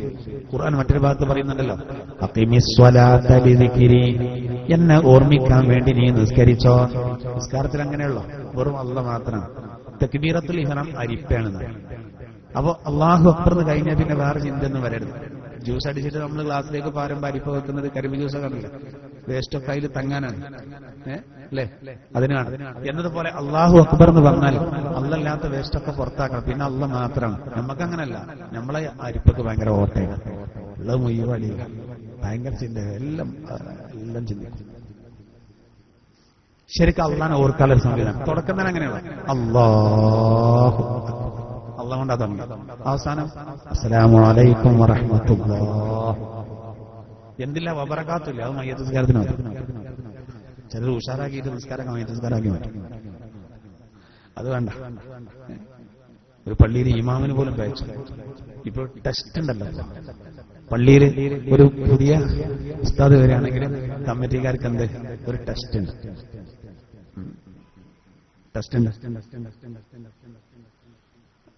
ഒരു ഐഡിയ ഉണ്ടാവില്ല, ടെസ്റ്റ് ഉണ്ടാവില്ല.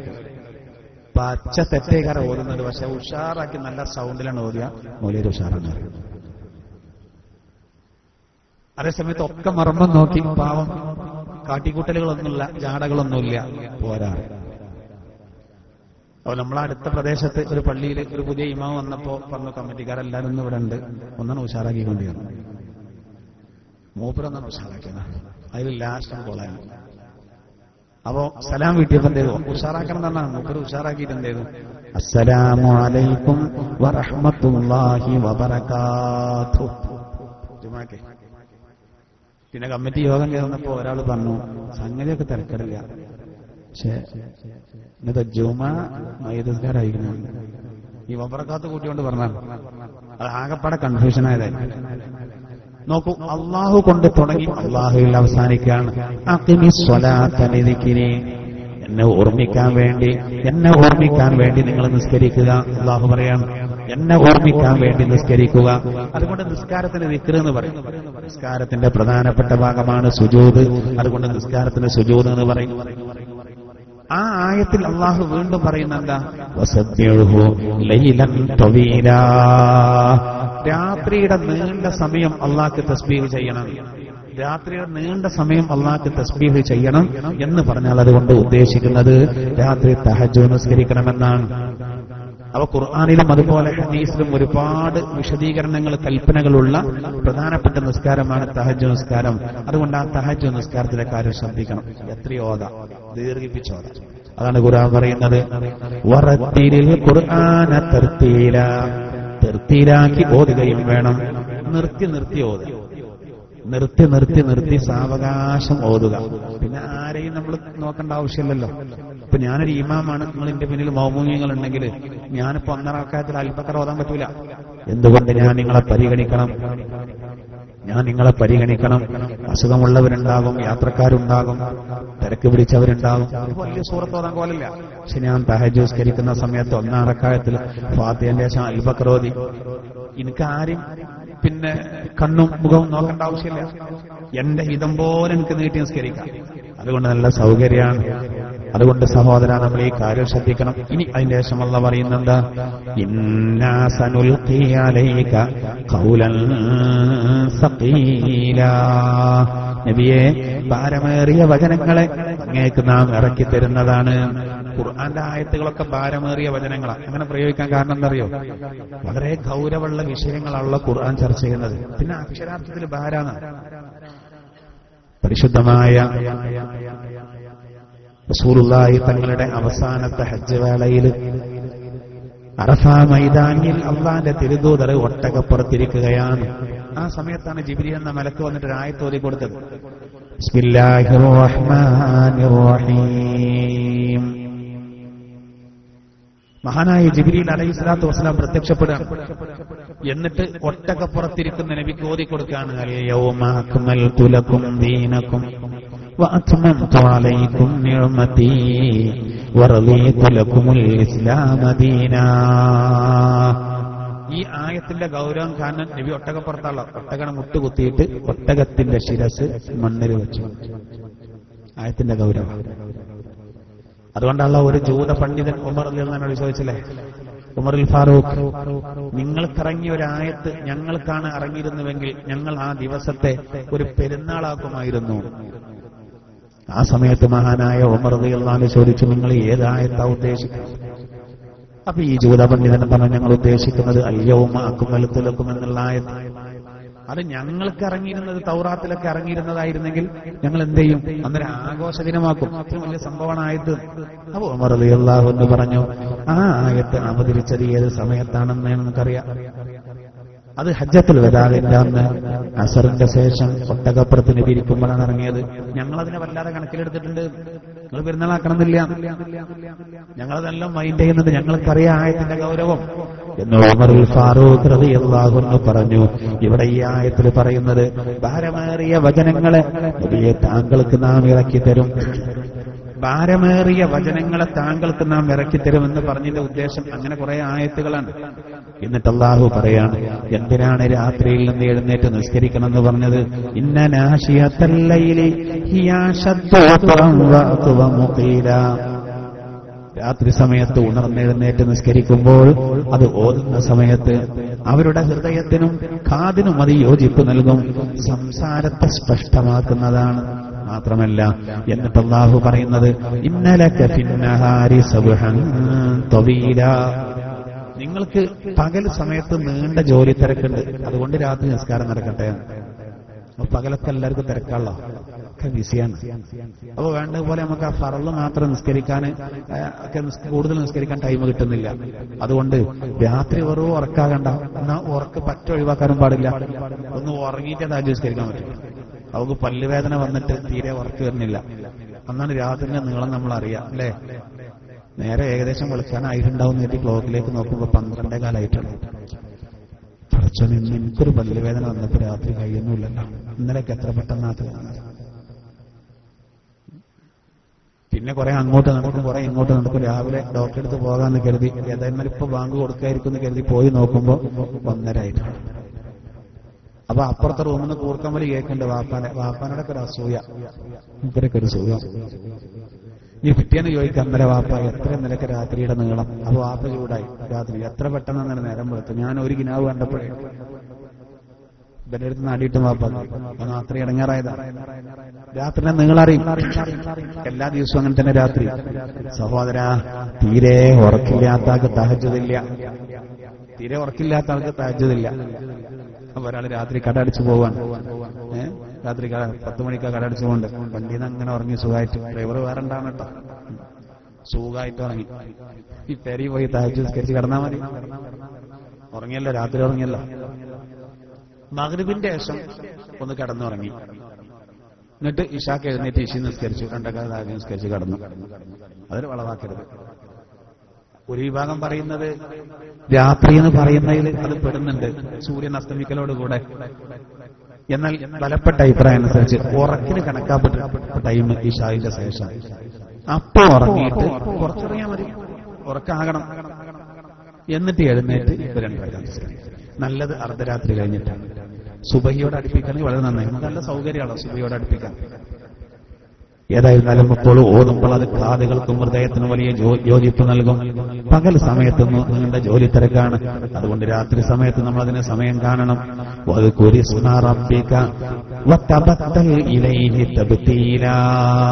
അള്ളാഹു പറയുന്നു, റബ്ബിന്റെ നാമത്തെ സ്മരിക്കണം.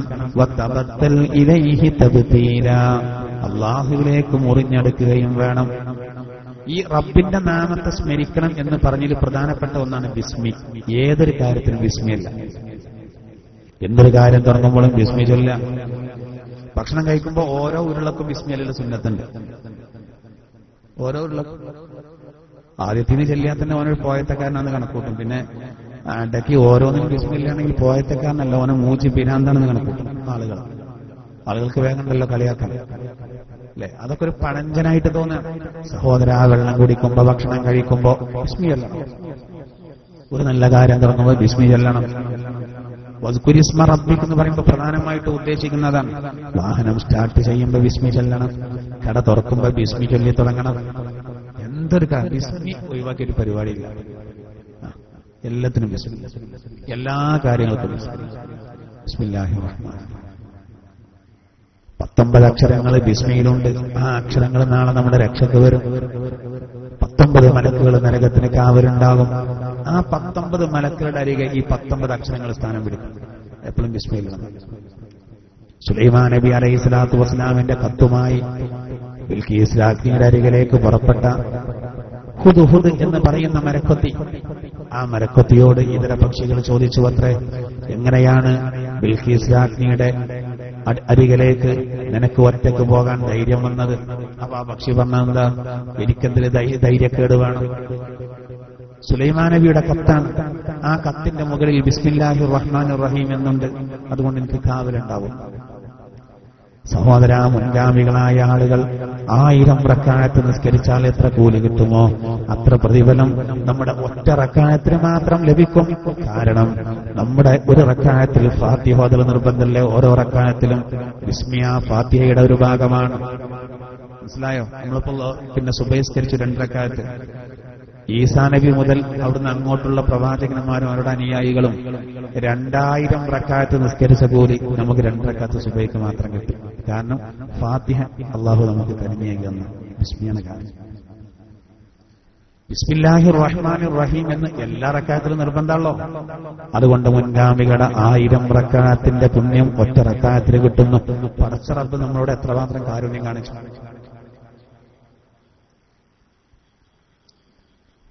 നമുക്കൊക്കെ വെറുതെ കിട്ടണം, ഒന്നായിട്ട് വരും. ഒരാൾ ഒറ്റ പ്രാവശ്യം ബിസ്മി ചൊല്ലിയാൽ ഹദീസിലുണ്ട് 400 ഹസനത്ത് അള്ളാഹു അവനിക്ക് എഴുതുന്നതാണ്. 400 ഹസനത്ത്. ഒരു ബിസ്മില്ല, 400 ഹസനത്ത്. ഒരു ബിസ്മിന്റെ സഹോദര 400 ഹസനത്ത് നമുക്ക് ലഭിക്കുന്നു. എന്തിനാ പിന്നെ നമ്മൾ മടിക്കുന്നത്? നല്ല ബന്ധം വേണം നമ്മളതോട്. മാത്രമല്ല സഹോദര, മുൻഗാമികളൊക്കെ ഉപയോഗിച്ച് നൂഹ് നബി അലൈഹി സ്വലാത്തു വസ്സലാം ആ കാലഘട്ടത്തിൽ വന്ന വെള്ളപ്പൊക്കത്തിൽ റജബ് 10 മുതൽ മുഹറം 10 വരെ ലോകത്താകെ വെള്ളമായില്ലേ? നൂഹ് നബിയും കൂട്ടരും ഒരു കപ്പലിലായിരുന്നു. ആ കപ്പൽ നിർത്താൻ ബിസ്മി ചൊല്ലണം. കപ്പൽ സഞ്ചരിക്കാൻ ബിസ്മിയാണ്. സ്പീഡ് കുറക്കാൻ ബിസ്മിയാണ്. സ്പീഡ് കൂട്ടാൻ ബിസ്മിയാണ്. അപ്പോൾ ആ കപ്പലിന്റെ സ്റ്റയറിങ്ങും അതിന്റെ ഗിയറും അതിന്റെ ബ്രേക്കും അതിന്റെ ബെല്ലും എല്ലാം ബിസ്മിയാണെന്ന് പറയാം. എല്ലാവർക്കും അറിയാലോ ആ കാര്യം. ഇത് ബിസ്മിയുടെ മഹത്വമാണ് സഹോദര. അങ്ങനെ ഒരുപാട് മഹാന്മാരായ ആളുകൾ രേഖപ്പെടുത്തി 80 ഒട്ടകങ്ങൾക്ക് ചുമക്കാനുള്ള വ്യാഖ്യാനം ബിസ്മിക്ക് മാത്രം നൽകാൻ സാധിക്കും. 80 ഒട്ടകങ്ങൾക്ക് ചുമക്കാനുള്ള അത്ര വ്യാഖ്യാനം. ബിസ്മിന്റെ മഹത്വം എഴുതി ഒരുപാട് എഴുതി വലിയ കെട്ടാക്കി. ഒരു ഒട്ടകത്തിന് ചുമക്കാൻ എത്ര ഉണ്ടാവും? 80 ഒട്ടകങ്ങൾക്ക് ചുമക്കാനുള്ള വ്യാഖ്യാനം ബിസ്മില്ലാഹിർ റഹ്മാനിർ റഹീം എന്നതിന് മാത്രം നൽകാൻ കഴിയുമെന്ന് മഹത്തുക്കളായ ആളുകൾ രേഖപ്പെടുത്തിയിട്ടുണ്ട്. ആ ബിസ്മിയെ പറ്റിയാണ് അല്ലാഹു തആല മുസമ്മിൽ പറയുന്നത്, വൽകുരിസ്മ റബ്ബി, നിന്റെ റബ്ബിന്റെ നാമത്തെ നീ സ്മരിക്കണം. ഒരു ബിസ്മി മാത്രമല്ല, അള്ളാഹനെ എപ്പോഴും സ്മരണ വേണം. എന്നാൽ ഏറ്റവും പ്രധാനപ്പെട്ടതാണ് ബിസ്മില്ലാഹിർ റഹ്മാനിർ റഹീം. അസ്മാഉൽ ഹുസ്നയിൽ നിന്ന് 3 പ്രധാനപ്പെട്ട നാമങ്ങൾ വരുന്നത് കൊണ്ട് അത് നമുക്ക് വലിയ നേട്ടമാണ്. അത് മാത്രമല്ല സഹോദര, വിശുദ്ധ ഖുർആനിൽ അല്ലാഹു തആല 4 അരുവികളെ പറ്റി പറയുന്നുണ്ട്. 4 അരുവികൾ. ഒന്ന് കള്ളിന്റെ അരുവിയാണ്, മറ്റൊന്ന് തേനിന്റെ പുഴയാണ്, മറ്റൊന്ന് ശുദ്ധമായ വെള്ളത്തിന്റെ, മറ്റൊന്ന് പാലിന്റെ. ഇത് ഖുർആൻ കൃത്യമായിട്ട് പറയുന്നതാണ്. മിഅ്റാജിന്റെ യാത്രയിൽ അള്ളാന്റെ തിരുദൂതർക്ക് ഈ 4 പുഴകൾ അള്ളാഹു കാണിച്ചു കൊടുത്തപ്പോ ജിബ്രീൽ എന്ന മലക്കിനോട് ചോദിച്ചു, ജിബ്രീൽ എവിടെ നിന്നാണ് ഈ പുഴകളുടെ ഉത്ഭവം? ജിബ്രീൽ എന്ന മലക്ക് പറഞ്ഞു, നബിയെ എവിടെ നിന്നാണ് ഉത്ഭവം എന്നറിയുന്നില്ല. പക്ഷേ അതേസമയം ഈ പുഴകൾ ചെന്ന് ചേരുന്നത് ഹൗലുൽ കൗസറിലേക്കാവുന്നു. ഉടനെ മലക്ക് ചോദിച്ചു, നബിയെ നിങ്ങൾക്ക് ഇതിന്റെ ഉത്ഭവം കാണണമെന്ന് ചോദിച്ചു. കാണണമെന്ന് പറഞ്ഞു. എന്നാ കണ്ണ് ചിമ്മിക്കോളൂ എന്ന് പറഞ്ഞു. അള്ളാഹുന്റെ പുണ്യ റസൂല് കണ്ണ് ചിമ്മി തുറക്കാൻ പറഞ്ഞു. തുറന്നു നോക്കുമ്പോ റസൂല് കാണുന്നത് എന്താ? സുബ്ഹാനല്ലാഹ്, മനോഹരമായ ഒരു കൂടാരം, ഒരു ഖൈമ, ഒരു കുബ്ബ. കൂടാരല്ല, ഒരു കുബ്ബ. നല്ല ഒരു താഴികക്കുടം, മനോഹരമായ താഴികക്കുടം. പക്ഷേ വാതില് പൂട്ടിയിട്ടില്ല. സ്വർണത്തിന്റെ പൂട്ടുകൊണ്ട് വാതില് പൂട്ടിയിട്ടില്ല. അതിന്റെ അരികെ നിന്നാണ് ഈ 4 അരുവികൾ ഒഴുകുന്നത്. തേനും പാലും കള്ളും വെള്ളും 4 അരുവികൾ ഒഴുകുന്നത് അതിന്റെ അരികെ നിന്നാണ്. മലക്ക് ചോദിച്ചു, നബിയെ അങ്ങ് അതിന്റെ ഉള്ളിലേക്ക് കയറുന്നില്ല എന്ന് ചോദിച്ചു. അപ്പൊ റസൂൽ പറഞ്ഞു, എങ്ങനെ കയറാനാ? വാതില് പൂട്ടിയിടപ്പെട്ടിട്ടുണ്ടല്ലോ. അപ്പൊ ജിബ്രീൽ എന്ന മലക്ക് പറഞ്ഞു, നബിയെ അങ്ങ് ചൊല്ലൂ ബിസ്മില്ലാഹിർ റഹ്മാനിർ റഹീം. അപ്പൊ മനോഹരമായ ആ കുബ്ബന്റെ പുറത്ത് വെച്ച് മഹാനായ നബിതങ്ങൾ ബിസ്മില്ലാഹിർ റഹ്മാനിർ റഹീം എന്ന് പറഞ്ഞു. ആ നിമിഷം അള്ളാന്റെ തിരുദൂതർ ആ കുബ്ബയുടെ ഉള്ളിലായി. ഇത് മിഅ്റാജിന്റെ യാത്രയിൽ നടന്ന സംഭവം. ആ കുബ്ബയുടെ ഉള്ളിൽപ്പെട്ട റസൂലുള്ളാഹി സ്വല്ലല്ലാഹു അലൈഹി വസല്ലം 4 തൂണുകൾ കാണുന്നു. ആ കുബ്ബയുടെ ഉള്ളിൽ 4 തൂണുകൾ. ഓരോ തൂണിലും ബിസ്മില്ലാഹിർ റഹ്മാനിർ റഹീം എന്ന് രേഖപ്പെടുത്തിയിരിക്കുന്നു എന്ന് മാത്രമല്ല, ബിസ്മിയുടെ മീമിൽ നിന്നാണ് ഒരു അരുവി ഒഴുകുന്നത്, അല്ലാഹുവിലെ ഹായിൽ നിന്നാണ് രണ്ടാമത്തെ അരുവി വരുന്നത്, റഹ്മാനിലെ മീമിൽ നിന്നും മൂന്നാമത്തെ അരുവി വരുന്നു, റഹീമിലെ മീമിൽ നിന്നും നാലാമത്തെ അരുവിയും വരുന്നു. ബിസ്മിയുടെ മാറ്റാണ്. ആ സ്വർഗത്തിലെ 4 അരുവികളുടെ ഉത്ഭവമാണ് ബിസ്മില്ലാഹിർ റഹ്മാനിർ റഹീം. അതാണ് ഖുർആനിലെ എല്ലാ സൂറത്തുകളുടെയും ആദ്യത്തിൽ കാണുന്നത്. വലിയ സംഭവമാണ്. അതാണ് സഹോദര നമ്മൾ എപ്പോഴും ബന്ധപ്പെടേണ്ടത്. റബ്ബിന്റെ നാമത്തെ സ്മരിച്ചോ എന്ന് അള്ളാഹു പറയുമ്പോൾ ഓർമ്മിക്കാനുള്ള നല്ലൊരു അവസരമാണിത്. നമ്മൾ ഒരു ക്ലാസ്സിൽ ഒരു സുന്നത്ത് ജീവിതത്തിൽ പകർത്താൻ തീരുമാനിച്ചാൽ മതി, അൽഹംദുലില്ലാഹ് നമ്മൾ രക്ഷപ്പെടും, വളരെ രക്ഷപ്പെടും. അപ്പോഴല്ലേ പഠിച്ചോ നമുക്ക് നിഴമത്ത് ചെയ്യാം. ഒന്നും വേണ്ട, കുടിക്കുമ്പോ വിസ്മി ചെല്ലുമ്പോ തൊണ്ടക്ക് കുടിക്കാൻ കഴിയാത്തൊരവസ്ഥ വന്നാൽ, ഇറക്കാൻ കഴിയാത്ത അവസ്ഥ വന്നുള്ള അവസ്ഥ ആലോചിച്ചു. പിന്നെ ടേസ്റ്റ് നമ്മളറിയോ? കൃത്രിമമായിട്ടൊരു ദ്വാരം ഉണ്ടാക്കിയിട്ട് ഭക്ഷണം കൊടുക്കുന്നൊരവസ്ഥ എത്ര പേരുണ്ട്. അള്ളാഹു നമ്മളെ കാത്തുരക്ഷിക്കുമാറാവട്ടെ. അപ്പൊ നമ്മൾ അൽഹംദുലില്ലാഹ് ലാസ്റ്റ് പറയും, അതും അള്ളാഹിനെ സ്മരിക്കൽ തന്നെയാണ്. അൽഹംദുലില്ലാഹ് അൽഹംദുലില്ലാഹ് എത്ര വട്ടം പറയും? അള്ളാഹിനെ എപ്പോഴും ഓർക്കണം. നമ്മളിങ്ങനെ ചിന്തിക്കണം, പടച്ചോൻ നമുക്ക് ചെയ്ത അനുഗ്രഹങ്ങൾ, എല്ലാ നിലക്കും അള്ളാഹു നമുക്ക് ചെയ്തു തന്ന അനുഗ്രഹങ്ങളെ നമ്മൾ ഓർക്കുമ്പോ അറിയാതെ സ്തുതി വരും, അറിയാതെ ദിക്ർ വരും. എപ്പോഴും ഓർക്കണം നമ്മൾ, പടച്ചോൻ വലിയ ഭാഗ്യമാണ് നൽകിയത്.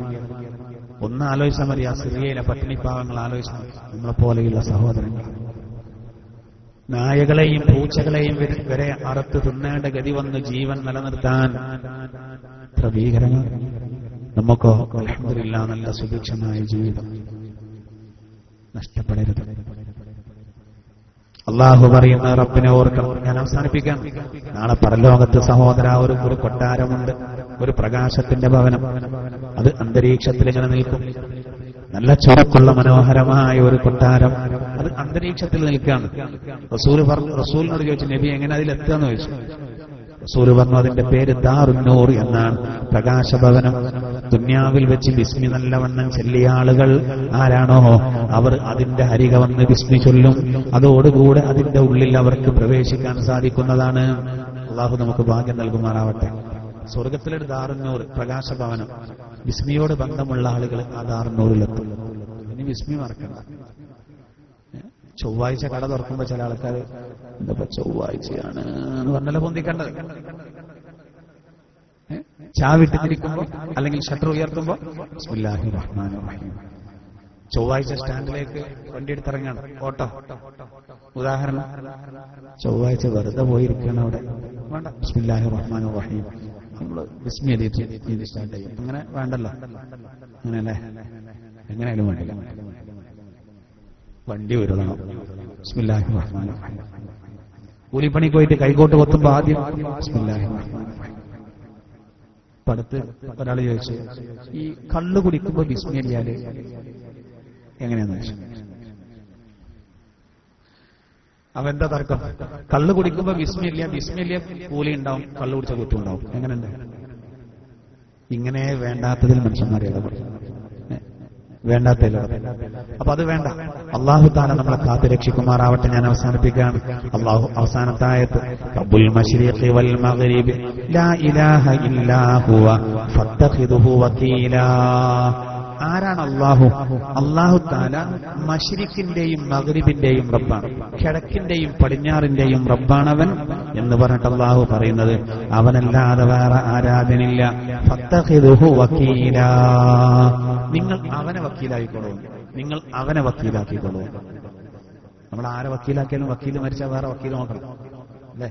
ഒരു നല്ല അഭിഭാഷകൻ അറബിന്ന് വന്നുള്ള വക്കീൽ, നല്ല ഒരു അഭിഭാഷകനെ നമ്മൾ തീരുമാനിച്ചാൽ കേസ് അതിന്റെ നല്ല മുഹൂർത്തത്തിലെത്തുമ്പോ ഇയാള് അറ്റാക്ക് സംഭവിച്ചാൽ അയച്ചു തുടങ്ങണം.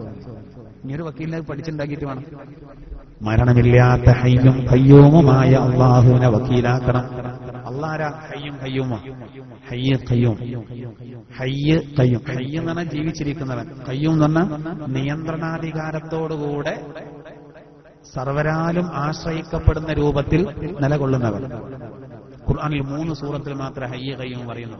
സൂറത്തുൽ ബഖറ, സൂറത്തു ആൽ ഇംറാൻ, സൂറത്തു തോഹ.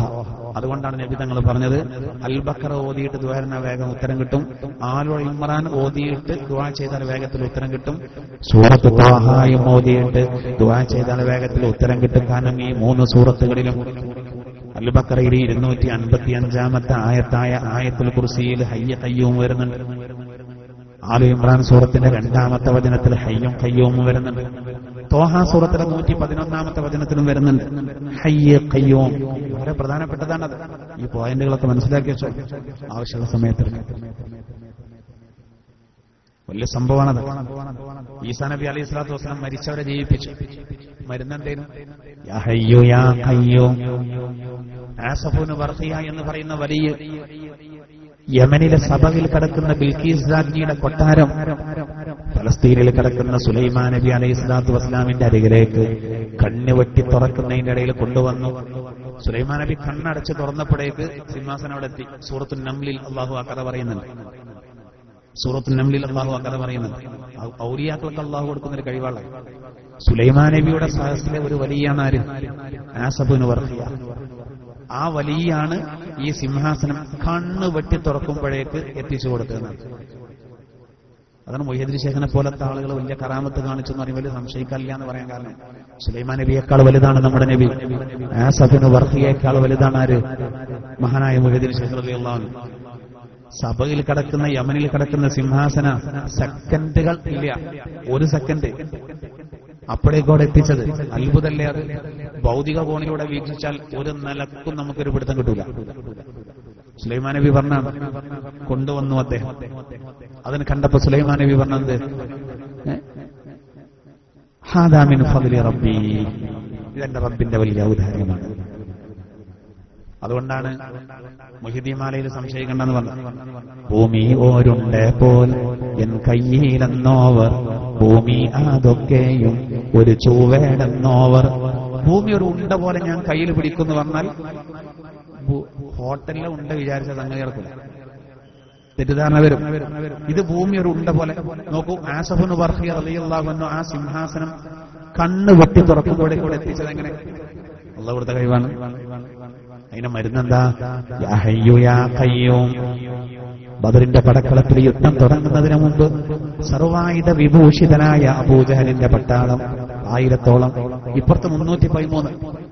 ആയുധങ്ങളില്ല, അംഗബലമില്ല, അഭ്യാസം പഠിച്ചവർ കുറവ്, എല്ലാ നിലക്കും ദുർബലർ. പക്ഷേ പിന്നെ നബി യുദ്ധം തുടങ്ങുന്നതിന് മുമ്പ് സുജൂദിൽ കടന്ന് ദീർഘമായി പറഞ്ഞത് യാ ഹയ്യു യാ ഖയ്യൂം. അല്ലാഹുവിനെ വക്കീലാക്കി. അതന്നെയാണ് നമ്മളോടും പറയുന്നത് വത്തഖിദുഹു വക്കീലാ. അള്ളാഹുവിനെ വക്കീലാക്കണം. അള്ളാഹുവിലേക്ക് എല്ലാ കാര്യങ്ങളും തവക്കുലാക്കണം. അങ്ങനെ തവക്കുലാക്കിയാൽ അള്ളാഹുവിന്റെ റസൂല് പറഞ്ഞില്ലേ, തവക്കുലാക്കേണ്ട പ്രകാരം ഒരാള് അള്ളാഹുവിലേക്ക് തവക്കുലാക്കിയാൽ അവനിക്ക് അള്ളാഹു പക്ഷികൾക്ക് ആഹാരം കൊടുക്കുന്നത് പോലെ ആഹാരം കൊടുക്കും. പക്ഷികളുടെ അവസ്ഥ എന്താ? തഖ്ദൂ ഖിമാസ്വ വതറൂഹു ബിത്വാന. രാവിലെ സമയത്ത് മേട കാലിയായി പുറത്തിറങ്ങുന്ന പക്ഷി വൈകുന്നേരം മേട നിറച്ച് തിരിച്ചു പോകുന്നു. പ്ലാനിങ്ങുണ്ടോ? അവിടെ ഭക്ഷണം ഇവിടെ ഭക്ഷണം ഇല്ല, ഒരൊറ്റ ഇറക്കാണ് എന്നതുപോലെ കൊടുക്കും. കൂടെ ജോലിക്ക് പോകേണ്ടതല്ല, നമ്മൾ നിൽക്കേണ്ടയിടത്ത് നിന്നാല് ബാക്കിയുള്ളതൊക്കെ അള്ളാഹു താല ശരിയാക്കി തരുന്നത്. ഇൻഷാ അല്ലാഹ് ഇതിന്റെ ബാക്കി നമുക്ക് അടുത്ത ക്ലാസ്സിൽ പറയാം. അള്ളാഹു താല നമുക്ക് തൗഫീഖ് നൽകുമാറാവട്ടെ. അതുകൊണ്ട് ഇന്ന് മുതൽ മുടങ്ങാതെ തഹജ്ജുദിന്റെ കാര്യം നമ്മളും നമ്മുടെ വീട്ടുകാരും നമുക്ക് പറ്റാവുന്നവരൊക്കെ ഈ കാര്യങ്ങൾ നമ്മൾ പറഞ്ഞു കൊടുക്കണം. അള്ളാഹു താല നമുക്കതിന് തൗഫീഖ് നൽകുമാറാവട്ടെ. ആമീൻ എന്ന് പ്രാർത്ഥിച്ച് നമുക്ക് അവസാനിപ്പിക്കാം. ഇപ്പൊ ബാങ്ക് കുറെ പുറത്തു പോകുന്നു, അതുകൊണ്ടാണ് കുറച്ച് സമയം നീളുന്നത്. തീരെ പറയാതെ പോയാലും മോശമില്ല, എന്നാലും ജോലിക്ക് ഇൻഷാ അല്ലാഹ് ബുദ്ധിമുട്ട് വരില്ല. അള്ളാഹു താല ഖൈർ നൽകുമാറാവട്ടെ.